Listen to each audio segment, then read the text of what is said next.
Today's financial advice is sponsored by Endeavor Private Wealth.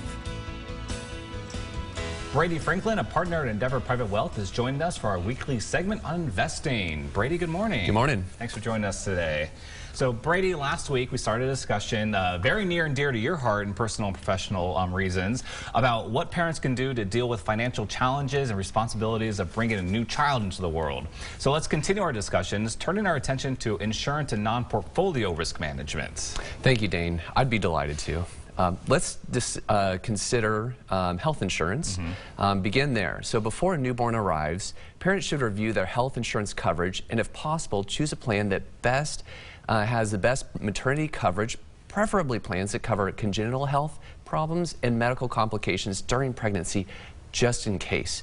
Parents typically have 30 days to add a baby to their insurance policy so that they can make sure, and they need to make sure not to forget. I know firsthand how easy those first few days and weeks and tired you are. I'm already bad about it. I can only imagine how me having a kid adds to the formula. Exactly. And you need to decide and consider what's most cost effective, to put the baby on the father's plan or the mother's if they have separate plans. And so what can parents do to kind of defray or pay for health care costs associated with their newborn? Yeah, so they should consider establishing a health savings account, or HSA.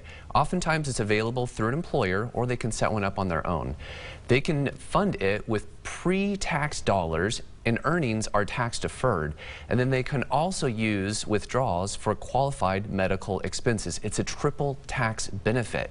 And if monies aren't used, they can be rolled over to the next year. Wow, okay. And anything else parents can do? Yeah, so there's also something called Fsas, or flexible savings accounts. They have many of the similar features, but a few extra bells and whistles, like the ability to cover dependent care through like child care example. There's a few other examples there.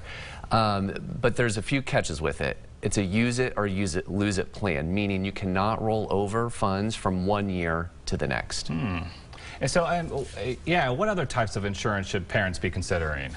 Yeah, so while the likelihood of tragedy befalling one or both of a newborn's parents may be very, very low, securing adequate disability and insurance, as far as life insurance is concerned, on both parents can provide great peace of mind should the unthinkable occur. And yeah, with life insurance, what type of life insurance and how much should parents obtain? Yeah, so term insurance is the least expensive way to get the most death benefit that parents can afford. However, it only lasts for a certain number of years.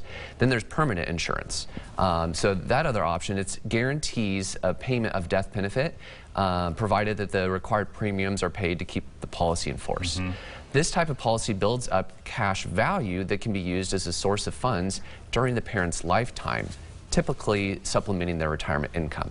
However, permanent insurance is more expensive than term insurance for the same death benefit.